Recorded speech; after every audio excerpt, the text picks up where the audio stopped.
Now for the truth, I think is what they say, isn't it?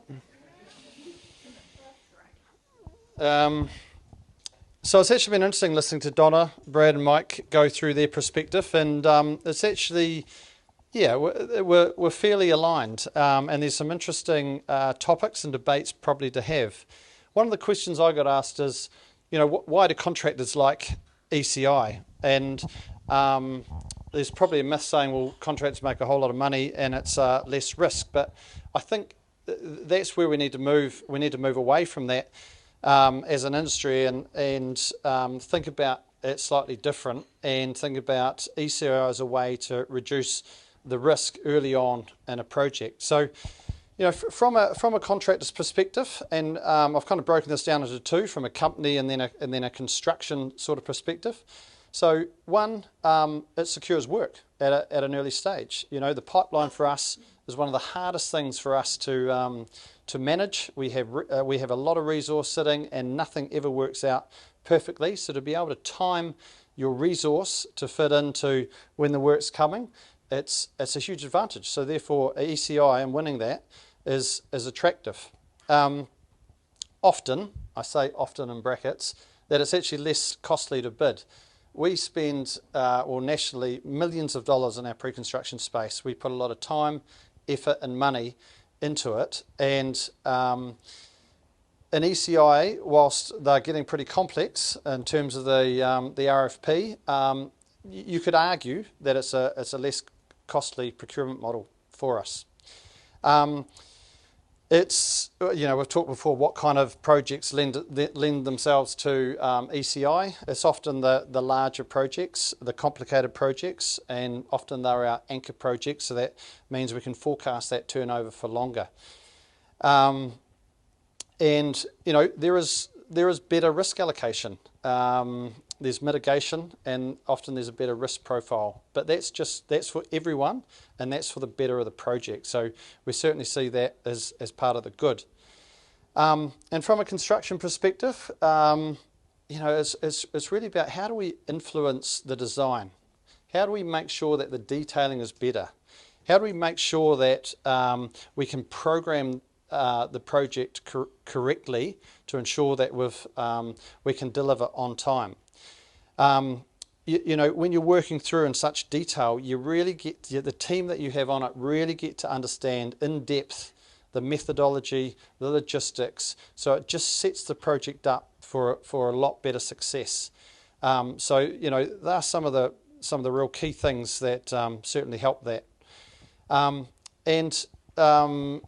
Back to building the team that Donna was saying, and when it's collaboration, when you're setting it up right, our employees enjoy it. When you're working in a collaborative environment, working with the designers, working with the project managers, PQS, all going together, aiming for that fixed price lump sum at the end, that's where you've got a good program and a good price. And when you get there and you get the green light that the job's going to go, it's rewarding, and our employees really, really enjoy it. So there's a lot to that, to the culture of our business.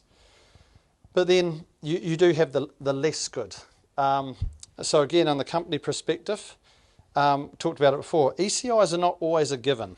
Mike will always put a clause in there to say that they can get out of it whenever they want. So you can never, whilst I say the good is that you get to forecast and secure your pipeline, there is a risk of it falling over, and it has happened. And when you've got a couple $100 million project and then it falls over like one did for us before Christmas, you've got 40-50 people that you've suddenly got to find a home for. So there are no guarantees, and you plan for it on the basis that it is going to go ahead, and when it doesn't, it has a big impact, a really big impact.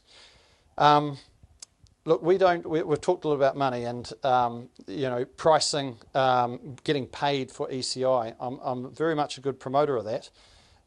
Because, as we said, you don't value anything you get for free. But even when we do charge for it, which we always do, but whether that's a good number or not, you don't make money out of it. We often put a lot more resource in it than we need to.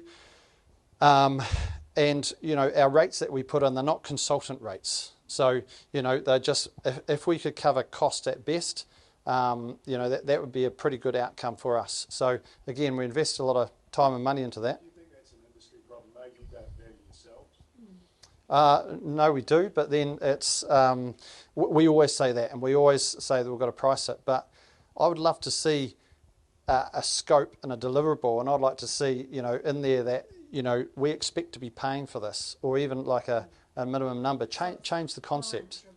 Client driven, yeah, I do think that. So because the scopes are getting really, really big, and there's a lot of man hours that go into that. So and then you could also come into the liability. We were having the conversation before. Where does the liability fall? Well, it's pretty hard when you don't pay a contractor anything to do the service, and then they want to hold you liable.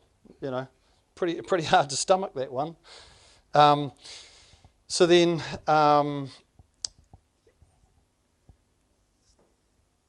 Yeah, I've covered that there. Ties up valuable resource for several months. We've covered, and the scope is not clearly defined.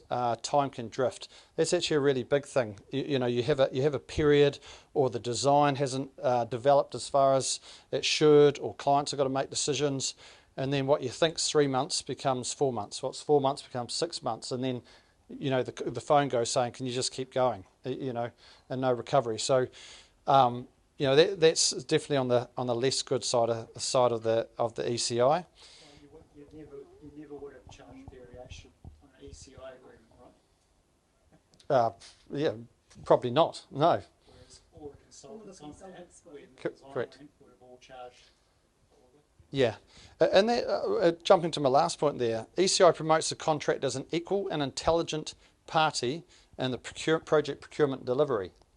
I don't think we're quite there yet. I don't necessarily think that a contractor is seen as an equal partner. I even go back to your points, Donna, where you said about the governance structure. One of the less goods for us is sometimes we don't actually get to have FaceTime with the client. Yeah, so we're kept at arm's length.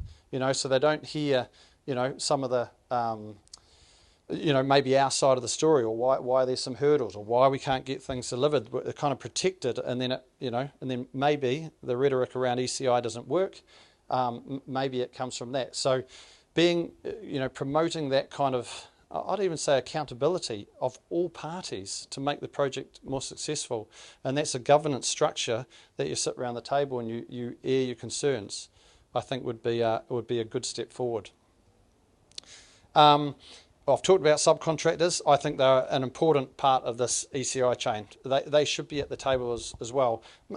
Maybe not everybody, but maybe apologies for painters, but there's some key trades that should be involved throughout that ECI, and they should come on board, do a proposal themselves, and then work through the detailing, be part of the program, the buildability, the logistics of how it all works for a better outcome. And I think that still comes down to the lack of trust, and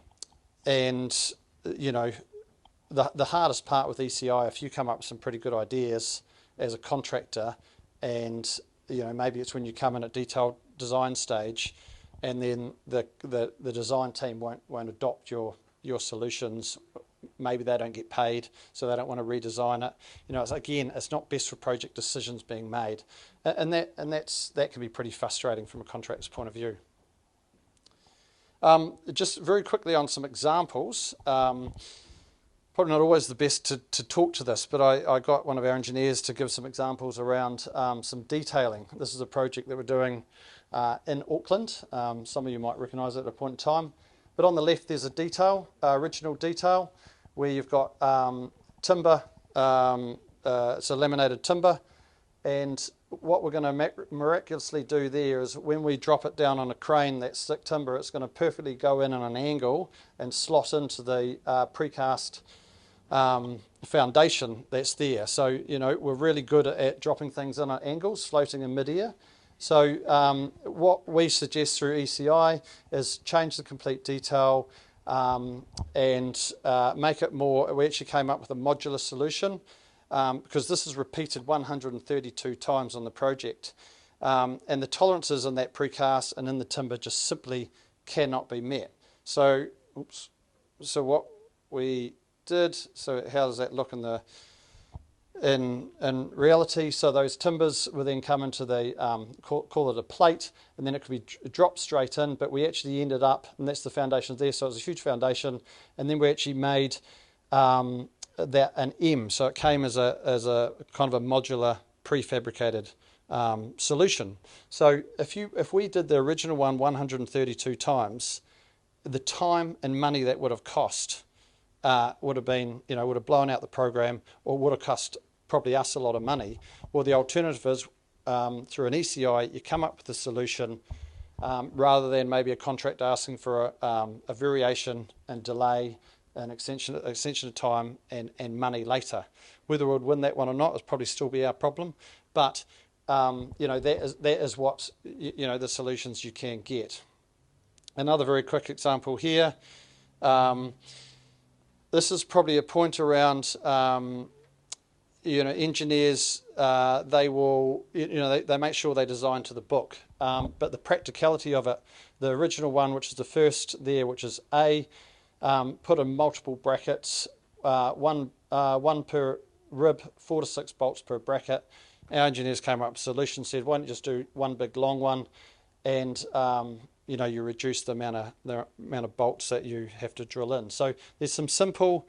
We're looking for efficiency as a contractor to make sure it goes quicker rather than a theoretical solution. So that's the angle, and we've got to work with the designers to accompany that, to provide that solution. And just one more. This is within an existing building, very complex 13-storey building in Wellington. So this is again when ECI really works well, when it's complicated, existing structures. A very theoretical design solution where you have plates that they assume that a building built 40, 50 years ago is exactly plumb, exactly perfect, where we know it doesn't. So again, we've got to think of efficiencies, we've got to think of how we're going to build it, how do we de-risk it, and how do we come up with the what-if scenarios? Because if we don't, that's our job in ECI. If we can establish those what-if scenarios, the benefit, which we always forget, is if we established, once we dig away an area through 13 floors and all these different times, get there, we open it up, contractors are going to be standing there looking at it, waiting for a design solution for several weeks, and that's just going to cost money. Here we've avoided, and the client is ultimately better off. There's another one there with grout. We asked the question, why are you putting grout all the way through there? 35 cubic metres of grout over 13 floors. Didn't need it. So, there's just some simple things. That's the value that a contractor should be bringing to ECI. Moving through, got asked the question around lessons learnt from a contractor's perspective, and I have done this with on the eye of the contractor to the client, maybe including the project managers. I'm not too sure, but I would say don't let a contractor be a passenger. If we're passive, you're not going to get the right outcomes. So drive for a better behaviour, an accountability behaviour, a proactive behaviour from your contractor. We talked about when are we there. I've put concept prelims arguably still too late. How can we look at it different?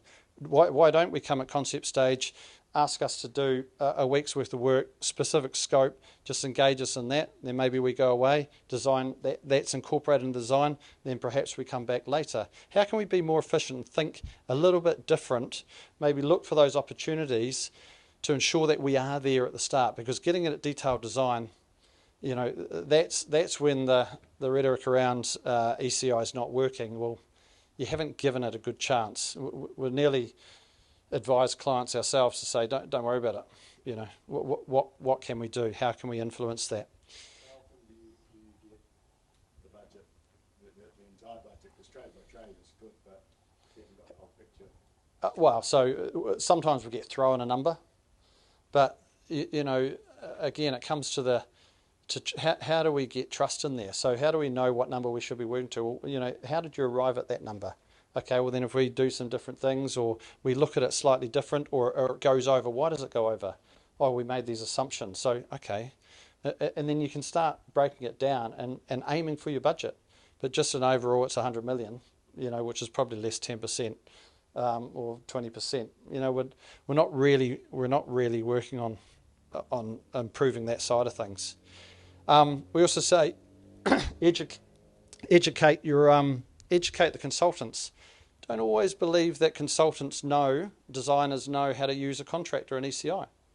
So that's something that we see as an opportunity, and we like to take them on that journey and make sure we've got workshops with them. But you need everybody. Everybody has a role to play. We can't do it with not one person can do it or one company can do it. We all need to work together to be able to achieve what we want. So make sure they know what a contractor can provide.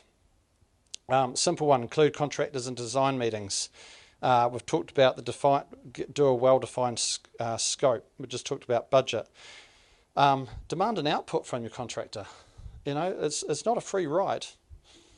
Maybe if they don't pay anything, perhaps the contractor thinks it is a free ride. But if you pay, demand an output from your contractor. Demand a report. Demand risk and opportunity registers. We should be there providing that value. So if we're not doing that, we're not actually setting the project up collectively to succeed. And I have a slightly different view around this and it goes back to resourcing and pipeline.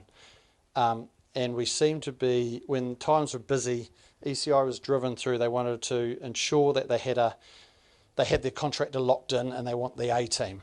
And I get that, but I don't believe we should get hung up in having the entire project delivery team there from day dot. Where, from a Naylor Love perspective, we have a lot of skilled engineers. We have facade managers, design manager. We have architects. We have a lot of skilled people that could come in and do their bit. I do think it's important to have your key personnel to see it from the start through to the end, as Brad or Mike said. But make sure you define the scope and ensure you have the right people from that company, that contractor you're engaged, to be able to deliver the best value. Don't get too hung up on the entire team to move through, because for the less good, if it doesn't go ahead, or the job gets cancelled, it's a pretty big impact on us. And PMs don't make money. PMs make money for us when they're actually on site building things. PMs don't make money for us 9 months sitting in office, doing reviewing drawings. They add value, but how can we get that balance right? Did you get asked to postpone it, key person? Oh yeah, that's true. Mike asked, do we get key personnel bonded? And yes, we do. Never seen it come into practice, fruition. So, but just for the record, we discourage it. Yeah, I've seen it go really bad. It doesn't work for anyone. Just end up in the land of unintended consequences. Well, exactly. And then again, the less good, nothing's guaranteed. So we will do everything we can to make sure there is that continuity. But sometimes it just doesn't work like that. But we see it, and we don't. Do we like it? Not really. But it seems to be part and parcel. We normally put the team on that we want to deliver it, but it doesn't always work like that. And I think that's the reality of it. Oh, sorry. Thank you. That is the reality, and I think clients and consultant PMs are generally realistic about that. I think it's related to what we talked about earlier around effective communication and discipline around documentation. You've touched on that as well, Jonny. So it's less critical that you've got full continuity if everything is carefully documented and it's not going to cause issues down the line. I think it's a sore point for me, because I've had projects where something's been agreed in a pre-construction phase, and then I've had entirely new team members join the project from the contractor's side, and they've been absolutely adamant that the opposite is true, and no amount of telling them that their colleague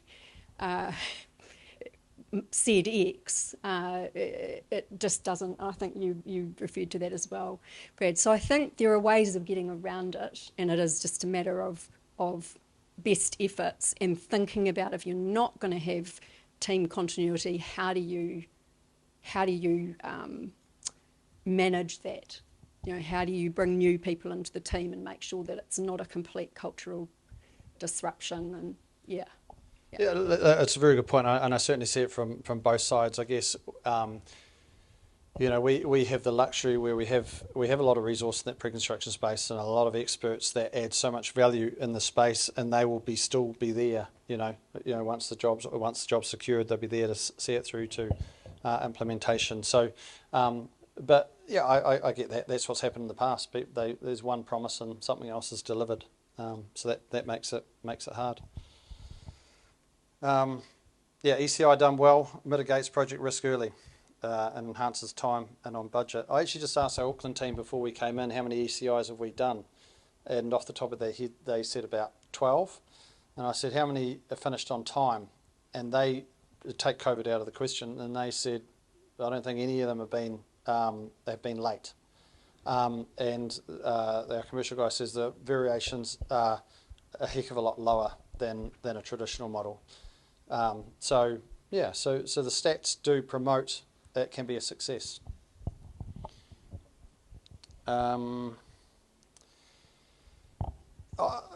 There's a little bit of a misconception of ECI, which I alluded to at the start, but ECI is not a contractor's risk mitigation tool to add money. That is not the mindset that we should be taking, or any contractor should be taking. It's about, how do you influence a better outcome for the project? How do you look at that design? How do you challenge that design so you can ensure that you can build it in, when you get onto site? You've got to ensure that the program works, logistics works, that one trade can follow another trade. You've got to foresee the problems that you might have as you're building it out, so you can look at different ways of doing things or designing things different. Look where you might get trapped in, and technology is playing a part in that now with 4D planning, BIM. We use CM Builder for logistics layout and movement, and automate the sequence of the build, and we can foresee. Because we've got the time, we can foresee where those issues might come. We talked about detailing, just those examples. That is where we can add so much value and save so much money for the client. That it's a better project outcome. The methodology and the logistics, and it's good budgeting. So do a budget up front and then progressively procure the trades. So it shouldn't be seen, and contractors, and there probably is, if we're speaking honestly, sometimes you would have a QS in there that is trying to protect it, but the mentality and the culture that we should be setting from a governance perspective is, it's not a tool to mitigate risk. That's when ECI will fail and we won't be able to use the model. We won't get the outcomes we need. Done it again.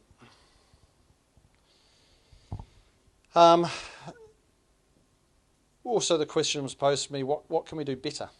Probably covered some of this. Whereas we shouldn't be a passenger. I really do believe that we've got to be proactive, and we pride ourselves that we do that. But it's just not putting names and resource there to go and sit at a table and not do anything. You've got to speak up. You don't be passive. Get yourself embedded in the team. Ensure that it's good team morale. Provide the right resource at the right time. If there is an issue, you see it. Don't just say it's an issue. Put context to it. If we did this, if we stayed that way, it's going to take an extra 6 weeks to do it that way. But if we do it this way, so it's worth the redesign. You've got to put context to what you're putting forward, and offer those solutions. Continually provide budget updates. You've got to install a no surprise culture. You've just got to deliver the news. Somebody else can work out whether it's good or bad. You just got to deliver the news, because you can't deal with it if nobody knows what the news is. So that's something that we've really got to work on. And as I said before, designers, consultants, we're all part of the same team. Treat them with respect. Don't dish what they've done. They've put a lot of time and effort. Donna said the same thing. Nobody does anything intentionally. Nobody designed a detail that worked like that. They just, you got to work with them to get the better solution. And we talked about reporting. The next thing, talk about AI, Donna. That's I actually punched into Copilot. I kind of had this theory around lanes, and we all sit in lanes. So I asked Copilot to generate me an image of 4 lanes with one vehicle going across the several lanes. Got pretty close, probably not exactly what I had in mind. But a fun fact is to generate that image through AI takes 100 times more power than you charging your phone overnight. So it was a big drive for data centres. But anyway, and power to run them. So we're thinking about this, and we end up being siloed. We end up as a project group where we can stick into our lanes. We have many designer lanes. We then have a project manager's lane, a PQS lane. We have local authority. They all have their lane. So, and that's okay. But then the role of the contractor is to make sure in ECIs that we're across all of those lanes. We're pulling them together. We're understanding the needs of each of those lanes, and we have to be across it and help pull it together the best that we can.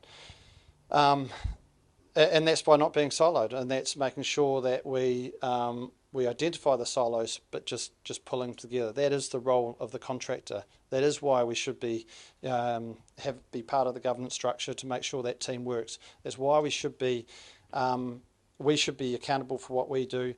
We should collectively be holding everybody else accountable for what they do. If the design's not met, there's a knock-on impact. But what is the impact? So let's tell them what that impact is. And ultimately the role and the goal of the client is to ensure those lanes ultimately merge together, and they get collectively, that team will provide the client, who pays us all, a job that's on time and on budget. So I think that's a kind of I guess an easy way of the role of the contractor to of what we should be providing.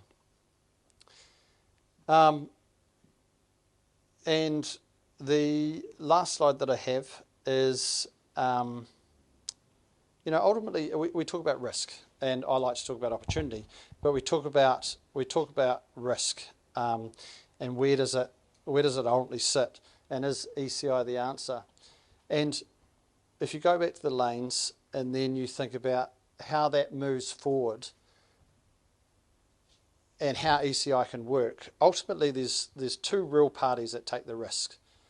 The contractor, because when we go into a lump sum fixed price, if we get it right, it's fine. If we get it wrong, it's not so good. On time, on budget is so important to the client. And obviously the ultimate risk taker is the client. So how do you use your ECI model to ensure that that risk is fairly allocated and the client gets the right solution at the end? And I do wonder if we use ECI more widely, would we get better results? Would those 2 parties get the most out of that risk allocation? Would they see the opportunity, and would they get more of a better outcome and a higher probability of being on time and in cost?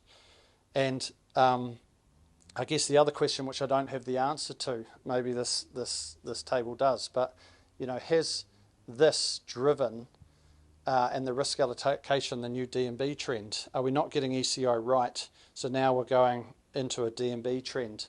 Is that an evolution of ECI, or is it a revolution of D&B?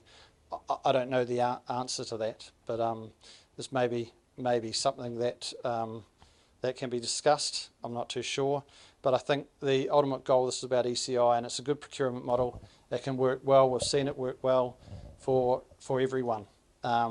So, yeah, Oh. we need to make it work. On that particular point, so my colleagues from Australia are surprised at how much ECI we do here. They're going, "What? So why do you need to get contractors involved early?" And I think some of it's lazy project management. That project managers say, "Oh, we need a program, or we need some advice on procurement, or something," and the only way to get that is to go and employ a contractor. And I think actually we could do more. So yeah, D&B far more prevalent over there.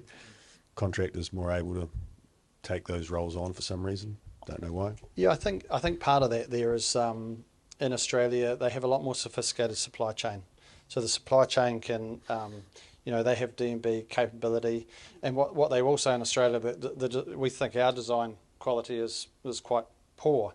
I think in Australia, because it's a D&B, that's quite conceptual, call it, and then the contractor takes it on with, as a contractor, and their supply chain a lot more sophisticated, where I think if the designers came from Australia over here, they'll be surprised at how much work designers actually need to do. So that's what I mean. I think we need to also support the design team. They get a bit of a hard time, but that's the role of the contractor to support them along the way.